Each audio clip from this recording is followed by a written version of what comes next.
If you're considering a career in medicine, this show is for you. I'm going to be talking to a variety of healthcare professionals who are going to share the reality of what it takes to have a successful career in medicine. The good, the bad, the inspiring, the funny. My name is Michelle Neske. I'm a physician assistant and your host, about to bring you Beyond the Scope.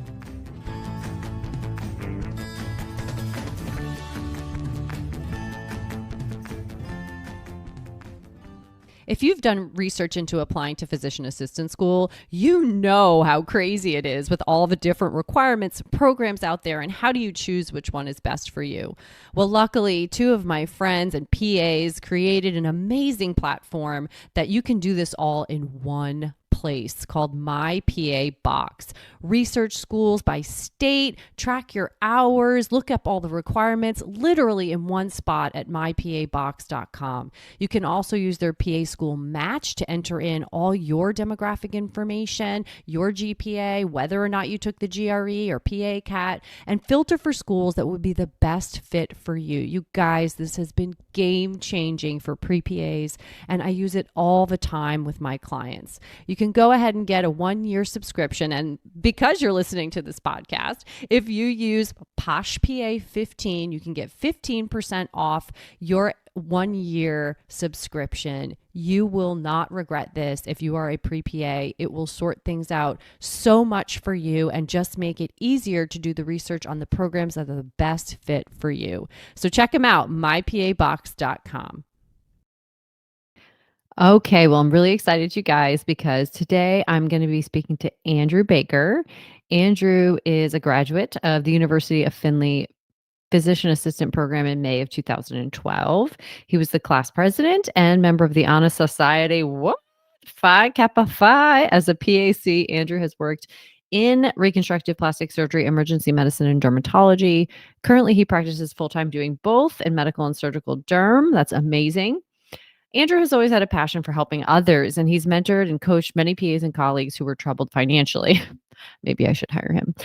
This became a continued passion with a desire to learn more. For these reasons, he went back to school and graduated with a Master's of Business Administration from the University of Findlay in May 2020. This education further shaped Andrew's desire to learn more about the financial decision-making and how it impacts the career of physician assistants. He started PA for Finance, a financial advisory company designed specifically for PAs in any phase. Currently, he works with pre-PAs, PA students, practicing PAs, and anyone else in the spectrum of the profession.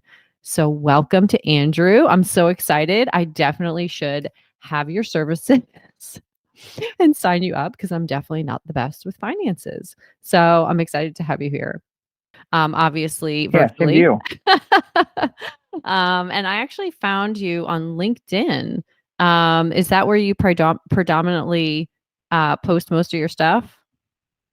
Yeah, that and Facebook, but I would say Okay. overall I use LinkedIn more. Yeah, I haven't used LinkedIn probably as much as I should, but I definitely saw some of your posts there, and I was like, wow, this is really, really interesting and really cool. So, so before we get into sort of your finance aspect, why don't you tell us a little bit about how you decided to go to PA school, when you went, and what you've done since graduation? Okay, yeah, great. Thank you very much. I'm really happy to be here. So I went to, I'm from Ohio. I've lived in Ohio my whole life. I went to the Ohio State University, and I graduated at that time with a biology major, and that was in 2007. And while I was kind of exploring options to do after graduation, I tossed around several different ideas. But while I was in college, I unfortunately was involved in a bad motor vehicle crash. Wow. And I was hospitalized for about 2.5 weeks, and I had to have some orthopedic surgeries. And that's when I met the first PA that I ever recall meeting. It was an orthopedic PA. And I found that besides the actual surgery that I had, he took care of everything, all of my follow-up visits. Every time I was in the hospital, he would come around and see me. He basically did everything, and I really hardly ever even saw the surgeon. So that's when I started understanding that there was this profession out there that I really knew very little about. Mm-hmm. So after graduation, I was tossing around some ideas what to do, and my sister, actually, who was 3 years older than me, started going to PA school around that time. And so Interesting. I was able to pick her brain a little bit about what she was learning in school, and just to really hear how satisfied she was with everything she was learning in PA school at that time. So I worked for 2.5 years after graduation clinically at a few different hospitals. I was like a patient care tech at one hospital, and then I think a patient care assistant or something. And a lot of what I did just kind of by default, and I fell into these positions when applying at these hospitals, was a patient care tech in surgery. So that's when I really started realizing that I love surgery. And in my Yeah. mind, I've had an orthopedic surgery. I had worked in surgery for about 2.5 years at that time. And when I started applying to, then I was definitely set on applying to PA school, because I met numerous other PAs in the surgery sites at that time. Back, in the 2007, 8, 9 is the years I'm talking about. Nurse practitioners were not really involved in surgery at that time. It was predominantly PAs, and so that really solidified it for me. And Yeah. I was 100% sure while applying to PA school, and even during my interviews to PA schools, that I was going to go into orthopedic surgery for kind of all the reasons, for all the reasons that we just spoke about. So that's kind of what led me to PA school. And I so went did you to, ultimately go in orthopedic surgery or no? well, that's really funny. The short answer is no. Okay. um, I had some opportunities. So first of all, when I was in PA school, I really liked almost all my rotations. So I started applying aggressively to jobs about 5 months before graduation. Mhm. And I had tons of interviews, and some of them were orthopedics. And I actually had a job opportunity for 2 orthopedic jobs, but I declined them after, just experiencing PA school and really having much more of a knowledge base about what PAs can do. And it's not that orthopedics is not a wonderful specialty. And I think if I would have chose that, I probably would have enjoyed it. But for me, Mhm. and the jobs available at that time, I never chose it. And I was even Right. going to be my master's thesis that we had to do for PA school was over an orthopedic topic. So that was always the plan, but sometimes life gives you curveballs, and you got to just go with the punches. Yeah, absolutely. I mean, I think it's kind of interesting because, I was somebody who went into PA school with not really a good idea of what I wanted to do. And then there were very many people like you who were like, Yes. "I came Yeah. here for this. This is Uh-huh. what I'm doing."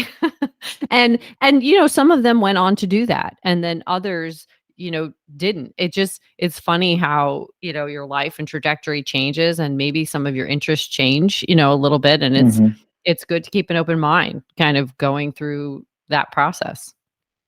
Definitely. And that would be my advice for all the pre-PAs and people in PA school, is to go in with an open mind, because you learn so much in PA school, especially on your rotations, about what you can do. And I wish I guess hindsight's always 2020. I wish I would have been more open-minded. Although I never let anyone know in my clinicals what I was interested in, or what I Sure. thought I was going into. I kind of led them to believe, because in my heart, I wanted to do as best as I could at that rotation. So I didn't want them to look at me differently if they knew I Sure. had zero interest in that specialty. Yeah, that makes sense. And it's funny. I meet, I get questions a lot from people on what should I pick as my elective rotation? How do I know what to choose? Now did you do an orthopedic surgery elective or no? Well, I was signed up to do an orthopedic elective for a place that I was a doctor who was helping me do my master's thesis in orthopedics, and my university somehow dropped the ball in the paperwork, and it fell through Oh boy. 1 week before. Oh my gosh. Yeah, so I had to backtrack, and I actually did a second rotation in internal medicine, because I had a good relationship with that practice, and so I did that there, which worked out just fine. But I guess this was just all part of the process, that I was destined to not have a career in orthopedics. Yeah, exactly. So, all right. So tell us about what your first job was and sort of how that all came to play. Okay. Well, as I mentioned, I'm from Ohio, and I worked in Columbus, Ohio. When I was the patient care assistant position, I worked Mhm. at the Ohio University Medical Center, which is a big Yeah. academic medical center. And I actually came across a specialty there that I was fascinated with, and I always used to spend time in the operating room just observing them, which is reconstructive plastic surgery. And Mhm. I always thought plastic surgery in my mind was cosmetic procedures, and maybe I had a little bit of knowledge about skin grafts, maybe, but that was it. Yeah. So during my process of applying to jobs, I can distinctively remember these really large procedures, like free flap procedures, where they would remove a tissue from one part of the body to cover a defect or a hole in another part of the body from like a big cancer surgery. Yeah. So I felt that I needed to apply to that job just because I was still interested in it. So I went and just, they weren't advertising for a job opening, and I went to their office and dropped off my resume. And I had about 6 or 7 hours of interviews through multiple days with them, and ended up getting the job, which was great. That's great. But at that time, it was the I don't want to say the least. I think I had 7 job offers by graduation, Wow, that's and it and it awesome. and it yeah, it was an exciting time, and it was, I want to say, the lowest paying or the second lowest paying out of all of them. But Okay. I wanted to take the job as a new grad because I knew that they had a good residency program for physicians, and Sure. they kind of incorporated me into their residency training program. So I got to really train with the residents who, like, third, fourth, fifth, or 6 year surgical residents. Right. So Mhm. they taught me a lot, especially how to sew. Yeah. So that was kind of my first job, and I worked there for a while, and I really enjoyed it. And I'm still close today with some of the people I worked with, even the residents who have moved on to other cities. That's awesome. So you wind up going into like a more of a dermatology specialty after, years of thinking orthopedics. And I feel like that's also some of the glory, right, of this Mm. profession is that you can actually do that. And a lot of the reason why a lot of people choose it is because, you can change your mind and still, have a very satisfying career. Um and also, so have you always worked in more of an academic setting or have you No, been in well, private too? I've done several different things. So I've Okay. I've worked the first probably oh gosh, 4 to 5 years.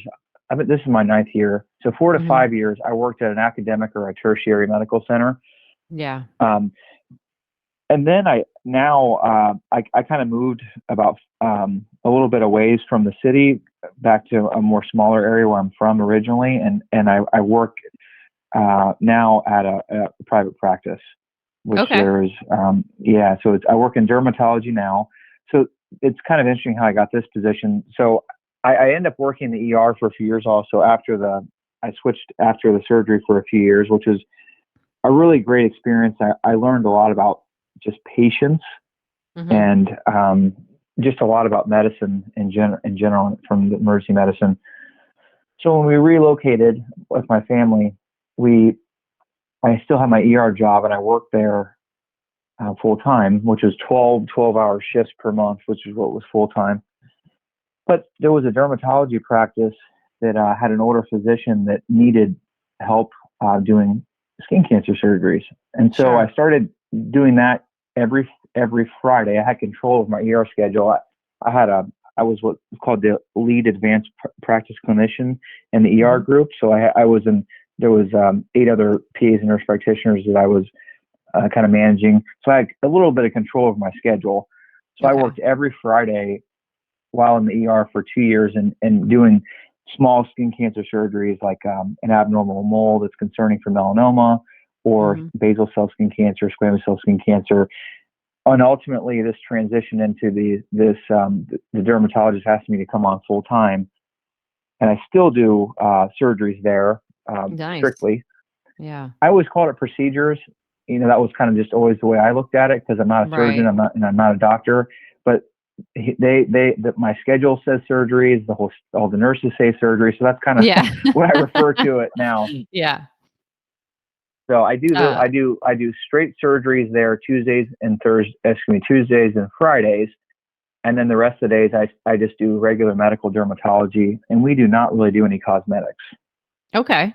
So that's pretty awesome. So what would you say? So now a couple of questions I usually get from people from pre-PA, even to students is, um, how hard was it for you to make these transitions from surgery to ER to dermatology? What was the learning curve like, um, for you kind of going from one to the other? Well, there's most certainly a learning curve, and I Mhm. would say it's different at different stages of your career because when you're a Mhm. new graduate, you're just excited about being out there and really using the skills that you've been learning over the last several years. And but really, as a new graduate, you just have the tip of the iceberg as far as knowledge, and really the day-to-day practice is how you learn. So that's an expected learning curve. Mhm. But then when you switch specialties, there's differences. Even if it's if you switch from one surgery group to another, there's differences. Let alone ER to from surgery to ER. And ER is that's kind of the one specialty. There's like zero follow up. Like you have one opportunity to see this patient, assess whether they have a acute life threatening problem, Mhm. whether they need to be hospitalized or discharged home. So I felt the biggest learning curve I had was going from surgery to ER because the ER mindset is so different than Yes. any other area that I was in.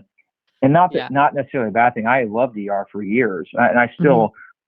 I was working PRN up till July of 2020, so I haven't been out of it Yeah. that long. But and then the dermatology was probably the smoothest transition because I had worked there for about 2 years. I ended up working 2 days a week doing these procedures ultimately. So I knew the staff, I knew the office. So that was a relatively smooth transition. But look, I would expect anyone to have a rather, challenging few months anytime you start a job or change specialties. Yeah, I completely agree. I mean, I went from internal medicine in hospital, like completely inpatient setting, to sort of like a dual outpatient GI setting, to like like in and out a medical oncology setting. And the one thing Oh I can yeah, say is that you know, I worked for a year in internal med, only 6 months in GI, and then I've been in oncology ever since. So the biggest transition for me was not the first one, because you have to learn how to be a PA. And I know that sounds kind of weird, but like, I not agree only do you completely. yeah, like, not only do you need to learn more medicine, because 'cause you're trained, but you need to learn how to be a PA, how to act with patients, how to act with physicians, how to act with the team, and there's a huge learning curve there. And so even though my learning curve for oncology was so significant from a medical knowledge standpoint, at least I knew how to function as a PA, and that made a huge difference.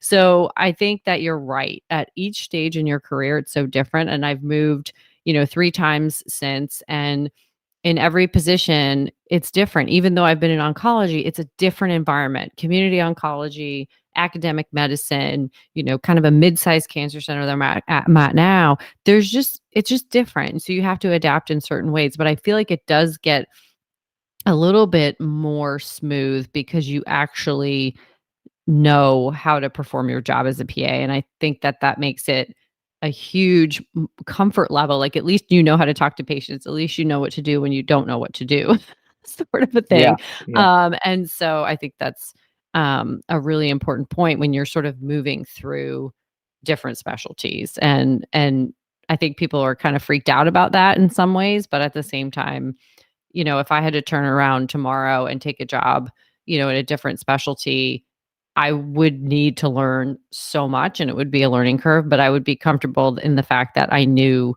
how to take care of patients in one way, a certain way. And so I think that makes it a little bit easier when you transition.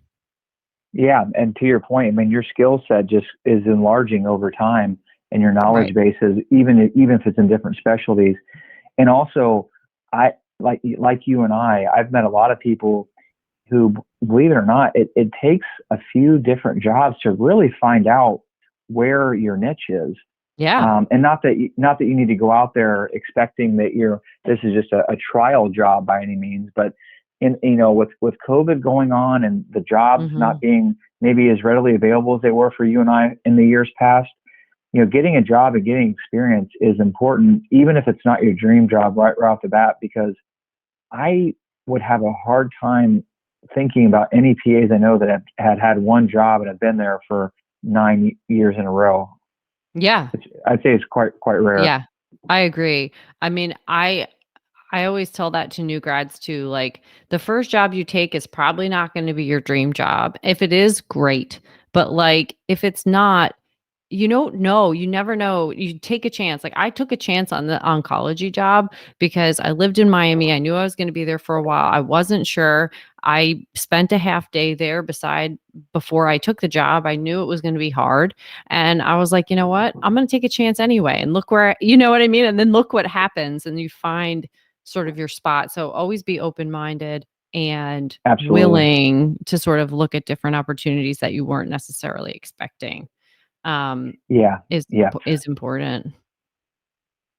I would So as agree. we sort of, so tell us a little bit about how you then transitioned from, well, you're still practicing, obviously. So tell us how you got Yes. interested in this sort of, I guess, alternative interest of finance and business, because that is a huge thing that medical providers struggle with in terms of, budgeting, planning for debt as you go into school. I mean, I got DMs today saying, how did you pay for your living costs? Like, the cost of this is very scary to me. So how did you sort Yeah. of get into that? Was that always an interest, or was that something that you were like, maybe went through yourself personally and then changed your mind? Like, so tell us about that.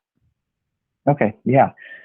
Well, this started basically immediately after I graduated PA school in 2012. I found that so one of the reasons why I was aggressively applying for jobs is my wife was pregnant with our first Mm, child. mhm. And so there was a little bit of a need to the understanding was that I need to get a job as quick as I can because life's about to change. Right, big time. So Yeah. at this time, and it took forever to get credentialed at a job. It took three Mhm. months to get credentialed at the academic center. So I had time on my hands waiting for my job to start and waiting for our son to be born. So I started deciding at this point, it's the first time I ever really considered what I was going to do with my loans. And I had a little over 100,000 total of debt Mhm. at that point in time. And so I kind of met with a financial planner. I wanted to, get like, my life insurance, disability Yeah. insurance. And I had no idea. A friend of the family kind of advised me that I should do that since we were having our child.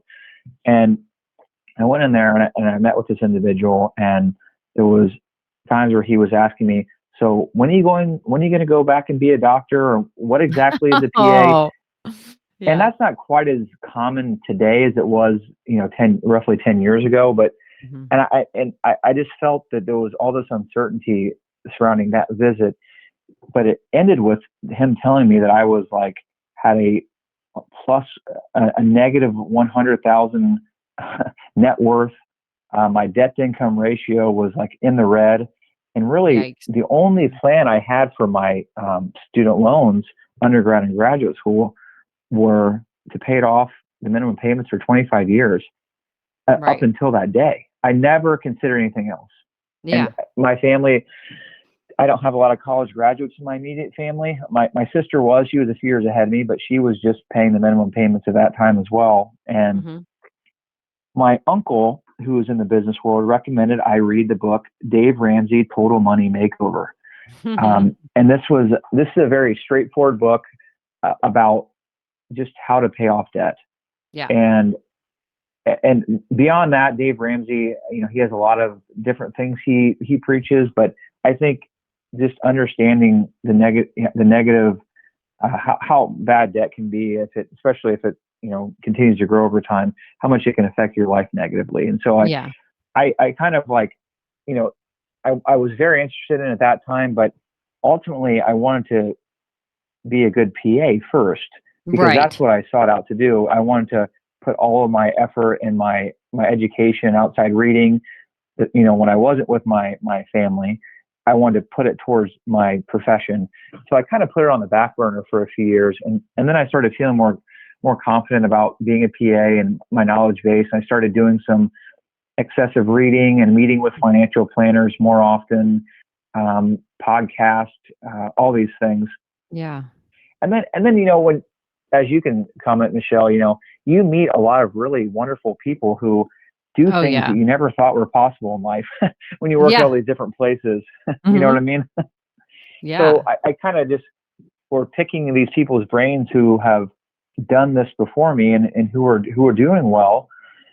And I felt comfortable asking them questions, not about how much they made or how much debt they had, but just exactly, how did they navigate through, being a PA, wanting to enjoy your life, but not buying too much or driving too nice of a car or Yes. buying too big of a home. And that took me years to figure out, to be Hmm. honest with you. Yeah. And so, Yeah. uh, this over this is years and years kind of combining that I felt a continued passion for personal finance and business.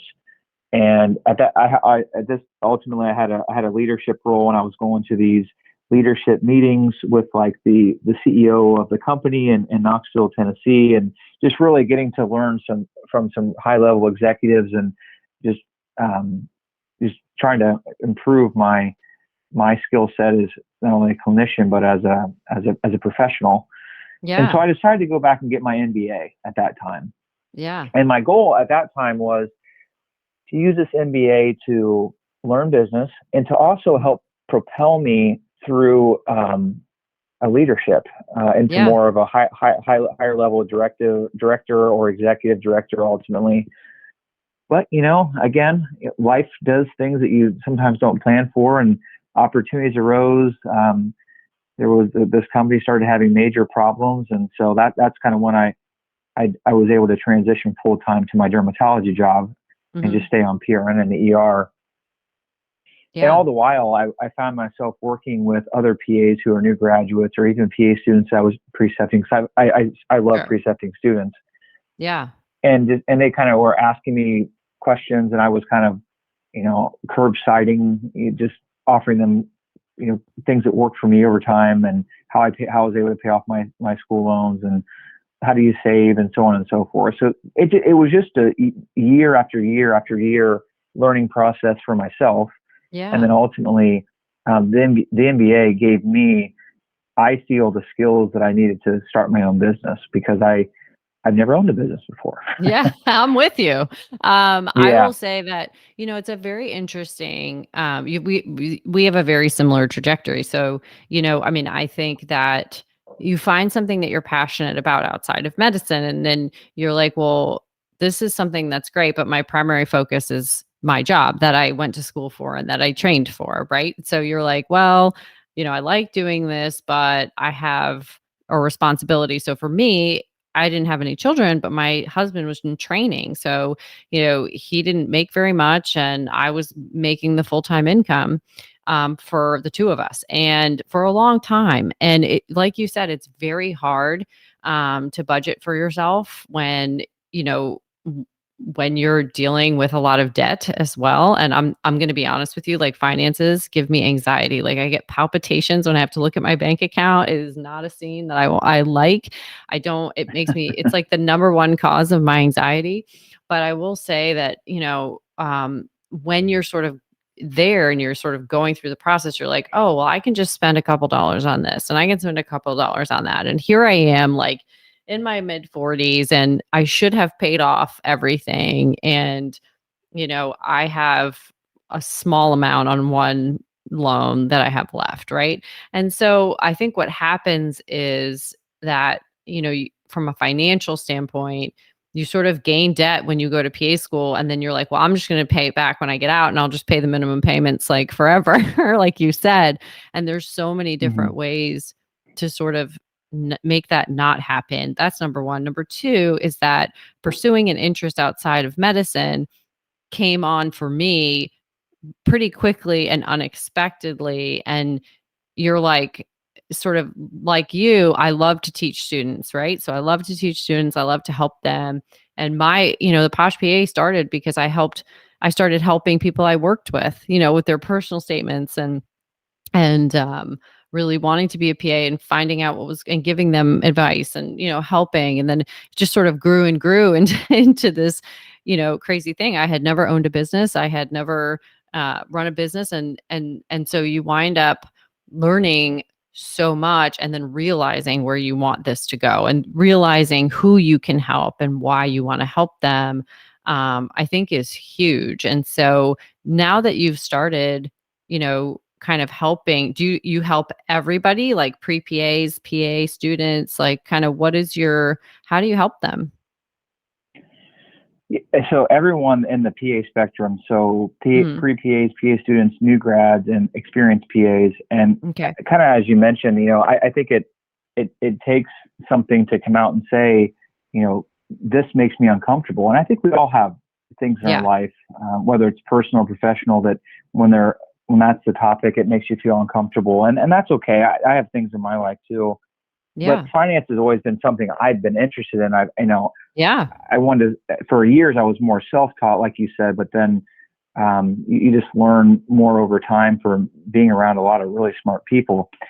So this initially, when I thought about this, it was going to kind of be the new grad and experienced PAs. But then I realized, and this is before I even started it, then I realized that there's pre-PA did not exist when I was in undergrad. It was just a pre-med degree. Yes. And Yes. so, Yeah. I met a lot of people and students that were, at some of the place I was working that were pre PAs. So I've actually hosted a webinar with AAPA for Hmm. pre PAs back in December. It's on their career center, That's awesome. um, because you know my thought is why not get a little bit of knowledge before you get started? And some Yeah. people did not come from families that had any financial knowledge or any I'm trying to find the politically correct way to say it, but didn't understand how to manage their money, and that Exactly. can Yeah. really wear on their children and their family, and some people have been victim to that. And so pre PAs, I feel, are one of the most critical because you don't need to have a solidified plan. I already kind of talked about that, but just having an idea of what not to do. And if Hmm. there's just some subtle things that you can be tricked into believing are true as far as refinancing or when you need to get private loans versus federal loans. Hmm. There's all these things that starts the process, because before you know it, you're going to be so wrapped up in PA school, you truly just forget about those things for years Yes. until you graduate. Right. Right. And then it's there staring you in the face. Right. Yeah. And it's so true. I mean, I think that, I get questions a lot of the time about how many schools should I apply to and where should I go and this and that. And I'm thinking, I don't want you to necessarily make a decision based on the financial impact, but it is a very important thing to consider. Because if you're going in state versus Absolutely. out of state or private versus public, what does that look like for you? It's something you have to at least think about. And I think budgeting even for the pre-PA process and then getting in, and doing a webinar like that and just really saying like what to Hmm. expect from your debt, like when you come out, I think is huge. And rather than you're being proactive rather than being reactive. And I feel like in a lot of ways, medicine is a lot of reactive instead of proactive. But at the same time, I think, like you said, you would obviously think, oh, I need to talk to students and I need to talk to PAs, but hitting the pre-PA group is also super important. Yeah, and just to comment on your how you brought about choosing your school, that is huge. Some Yeah. people have like their top three schools that they think about, um, and if you look and there's three and they're all pretty similar, and one's 50,000 more than the other one is, it Yeah. should be a no brainer Yeah. because Sometimes, your family, you might have some relatives or friends that have gone to these schools, and it can mean something to you personally. And, you have to take all it into consideration, but Yeah. 50,000 more of school loans to get the same degree and probably the same job afterwards. Hmm. It's, it's difficult. It's not to say that you could never do that, but if you're going to be paying for your school and your living expenses on your own, and there's that big of a difference, I would really caution you to pick that school. Yeah, and I And, mean, and think about th- even just the living expenses. So, like, let's say even if I think the thing is like you see the tuition, but then you forget about everything else. So it's like, yeah, but I have to live and I have to pay rent somewhere, and I have if you move, and I don't have any family support and all the things. I mean, it is definitely something that has to be considered as part of yes. your factor in choosing a school. And some people want to, move from, for Ohio, and they've always wanted to move to California and go to PA school in California. Well, the cost of living is significantly higher in California than Hmm. it is in Ohio. And I'm so just is the making examples. tuition. That's right. Exactly. But then also, even beyond PA school, you get a job, you're going to start making really good money out of school. Most people who graduate PA school have never made that much in their life, and it's a really exciting time, and it should be. Yeah. But moving to a very expensive city, as a new grad who has a lot of debt, that's another, topic of conversation, as well as, you know, working for a year or two somewhere without moving to your dream location and your dream city with all these, really, high living expenses, because Mhm. it all adds up. And, it's hard to figure Yeah, that out when you first graduate. it is. And I feel like a lot of the things that I wind up telling a lot of the students that I work with is everybody's in a rush. Everybody is in Yes. a rush. I want to I want to get into my career. I'm ready. I want to get this. I want to get out there. I want to start working. I want to live in the place I want to live. I want to do the things. But you know, there is I understand that. We are a society of instant gratification. Like I get it. But there are some things that you cannot rush. And I think that if you're smart about it, you will have the life that you want. But if you're just dead set on I'm going to move to California or I'm going to move to New York and I don't care how much it costs, like I'm a PA now and I want to do it, you gotta think about the end game, like, sort of the long game. Everybody's thinking about the short game, and excuse me, I really try to tell the students that you have years of your life that you're gonna practice, and Yeah. it's just really important to set yourself up for success, even if that means not taking that, job or maybe not going to that one school in New York for $75,000 more, or moving to New York the first thing you do after graduation, or whatever it is. And so it's a hard thing because everybody wants, what they want. And I think Yes. over the years, what I have learned personally is that had I looked more at the long game when I was younger, things would be a little bit easier now. And so that's what I'm trying to kind of teach people is that even if they've been practicing for 15 years, you can still have debt if you're not smart about Hmm. it, Oh, when yeah. you It's when you very start. common to still have debt. Yeah. Very common. Yeah. Yeah. So, so I think what you're Yeah. doing is really important. Yeah. Well, thank you. Yeah. I've lived through it. I've been a pre PA. Well, as a pre med, but still same thing. I've Yeah. been a PA student. I've been a new graduate. I've been through the struggles, which is why this is a really big passion of mine, to help other people get through the struggles easier than I did, and help them so they don't make the same mistakes, and can really, at the end of the day, my goal is, when you come across another PA, it's like you connect with them immediately, Of whether you're on course. the street or it's in the hospital.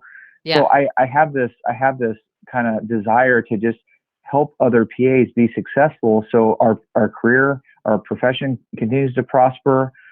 You can have, do the things that you set out in your life to do when you want to go to PA school. I mean, at the end of the day, we work, many hours of our life, but there's still such a large part of your life you want to be able to enjoy.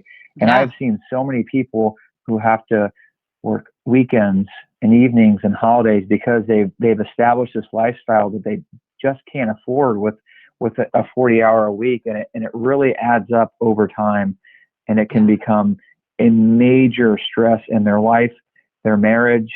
There's lots of people get really judgmental of their patients, and it's Hmm. because they're there all the time, and Right. having that work life balance is really hard, which is why I know a lot of people pick PA over physician. So Hmm. just don't forget that when you're going to, remember why you chose a profession. And you shouldn't have that much, you shouldn't have the debt that a doctor has. um, and they make more than we do, which is fine. But you have to understand that, and have a plan so you don't Yeah. fall into a trap of lifelong debt. I mean, I 100% agree. I mean, it's, you know, number two reason why people want to be a PA is work life balance. And what I tell people all the time is that this profession does not automatically give you work life balance. You have to create that for Well yourself. said. And I, I mean, it just, yes, we have the opportunity to have a better work life balance, but that is something that you are going to have to be an active participant in creating, because Yeah. you just don't sign up to be a PA and all of a sudden you have work life balance because you're not a doctor. That's not how it works. It's signs that Hmm. you have to be an active participant in that. And one of the ways that that means is financially too. I mean, I think a lot of Yes. people think about family and part-time versus this and that, but another really important piece of that is the financial aspect. So I think that's really a really important thing, that you mentioned, that not every, person that's signing up to get into this profession really thinks about. Um, Yeah. Well, I know I didn't. yeah, I didn't either. I was like, "Oh yeah." And then, and then with Dave being a doctor, I mean, forget it, So, and I will Hmm. say, just to be very, you know, real like I normally am, finances have been a huge impact on Dave and I's marriage. Huge. Hmm. So, it's not something that you can take lightly. It's something that you have to have an open conversation about a lot of the times with your partner, whoever it is, or even with yourself or your parents, whoever's important in your life, to say, what can I do about this and how can I make it better? And how can I make sure that, you know, for yourself and your family, that you're going to be financially stable and be able to have the life you want to have. And so I think, and like you said, there are many people that have had no um example of this ever. They don't Hmm. know Yep. anything about it. Or even myself, who, I'm just a white girl from New Jersey, and I had very solid parents, and I still like had no idea what that meant to manage my money and do all of that. And so I think it's really important, for, our community and our profession in the pre-PA setting, just to educate and just give some tools and knowledge about what to expect, about this profession and going forward. Yeah. Definitely. I wish I could echo everything you just said. Um, and something else I found is, and I mentioned this earlier, meeting with you can do, like, there's, financial advisor, certified financial planners. These people are all wonderful, and they get a little bit more into investing. I really Yeah. don't do too much specific investing at this point in time. It's Yeah. more kind of like the financial decision making process as you go through Mhm. your career and you graduate, so on and so forth. But I don't sell insurance. A lot of Yeah. I've had to drop financial planners because they kept trying to make me increase my life insurance policy, because Mhm. that's how they get paid, and that's fine. That's their job. I'm not taking anything away from that. But my goal is to help PAs and pre PAs, get the really enjoy their career to the fullest extent. And Yeah. and I like saying, make the most out of your hard-earned money, because undergrad, to get into PA school, to get through PA school, is a huge mountain to Yeah. climb. Let alone Yeah. when you work every day, and when you get these nice paychecks and you see it dwindling away from all these debt payments. That's what made it become real for me. When Yeah. I would get this paycheck, and then by the end of the month, I'm like, wow, where did it all go? Yeah, exactly. You're like, "Wait, what?" Like, "Where did it all go?" Um, and that's so awesome because I don't really, there are some PAs out there talking about finance and doing a lot of that, and I just think we need more of it for our profession, the more and more PAs that we see. So where can people find you? So you are PA for finance on LinkedIn Hmm. and on Facebook, is that your handle? Facebook, yes, as well, Okay. and Instagram also. Okay. So it's PA for like the number Uh-huh. finance. So you can find Andrew there. And I will certainly be sending my pre PAs your way when they have financial questions because I am not the role model for them in that situation. And I really, really appreciate you sharing your story and how I can see just how passionate you are about this. And I think it's Yeah, thank you. for your own, you know, I started this business from also a personal experience of not having anyone in my family be medical and not knowing what the hell I did, or what I was doing to try to become a PA. And it sounds like because of your struggles and because of your experience, you've now turned that into something that you can pay it forward to other people. And I really love that. So I really appreciate you being here and taking the time to talk to us. Yeah, no problem. It's been a real pleasure to speak with you and hear some of your great stories that you shared. So I want to thank you very much. Yeah, awesome. Okay, you guys. So if you want to find Andrew, he is PA for finance on all his social media platforms. And if you have any financial questions, I'm going to direct you there. So have a Yeah, great night, and Andrew. yeah, and please, you can message me on LinkedIn, on Facebook. You can email me, and also I can have we can have a sit down, have a free call sometime, just to kind of That's if there awesome. you just have a few small questions and see if I can help you in any way, or just run a quick scenario by me. So Yeah, like a anything we can do discovery to help. call. That's awesome. That's Yeah, awesome. Awesome. Thank you so much, Andrew. Have a great night. you too. Okay, bye bye. Bye.